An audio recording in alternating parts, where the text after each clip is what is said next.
नमस्कार, digital Marathi info या आपल्या चॅनलवर तुमचे स्वागत। लाडक्या बहिणींनो, लाडक्या बहिणी योजनेअंतर्गत ई-केवायसी करण्याची मुदत आता संपत आलेली आहे।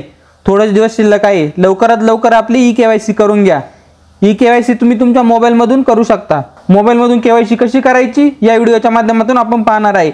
तर व्हिडिओ नक्की शेवटपर्यंत पहा व चॅनलवर नवीन असाल तर चॅनलला लगेच सबस्क्राइब करून ठेवा, म्हणजे असेच नवनवीन माहितीपूर्ण व्हिडिओज आणि अपडेट तुमच्यापर्यंत लगेच पोहोचतील। सोबतच आपला व्हॉट्सअप चॅनल आणि टेलिग्राम ग्रुप सुद्धा जॉइन करून ठेवा, म्हणजे येणाऱ्या नवनवीन योजनांची माहिती तुमच्यापर्यंत लगेच पोहोचेल। चला तर व्हिडिओला सुरुवात करूया।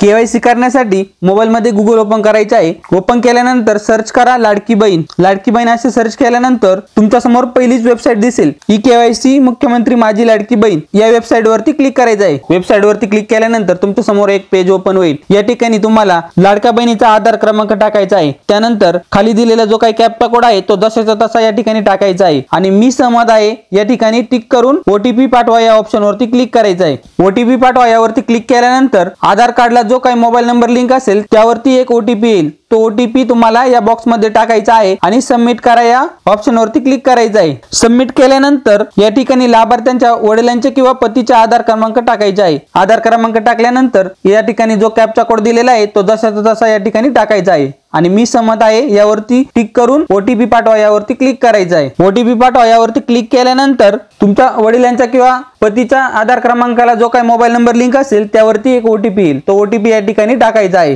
ओटीपी टाकून सबमिट केल्यानंतर तुमच्या समोर हे एक पेज ओपन होईल। या ठिकाणी आल्यानंतर सर्वप्रथम तुम्हाला जात प्रवर्ग निवडायचा आहे। तुमची जी काही जात आहे ती या ठिकाणी तुम्हाला टाकायची आहे। जात प्रवर्ग टाकल्यानंतर तुमच्या समोर इथं दोन डिक्लेरेशन येतील। त्या दोन्हीमध्ये होय हा पर्याय निवडायचा आहे। होय हा पर्याय निवडल्यानंतर या ठिकाणी उपरोक्त क्रमांक 1 व 2 अशी जी काही खाली माहिती दिलेली आहे त्या बॉक्स मध्ये टिक करून सबमिट करा या ऑप्शन वरती क्लिक करायचं आहे। सबमिट केल्यानंतर तुम्ही या ठिकाणी पाहू शकता तुमची ई-केवायसी पडताळणी यशस्वीरित्या पूर्ण झालेली आहे। म्हणजे या ठिकाणी तुमची ई-केवायसी प्रक्रिया पूर्ण झालेली आहे।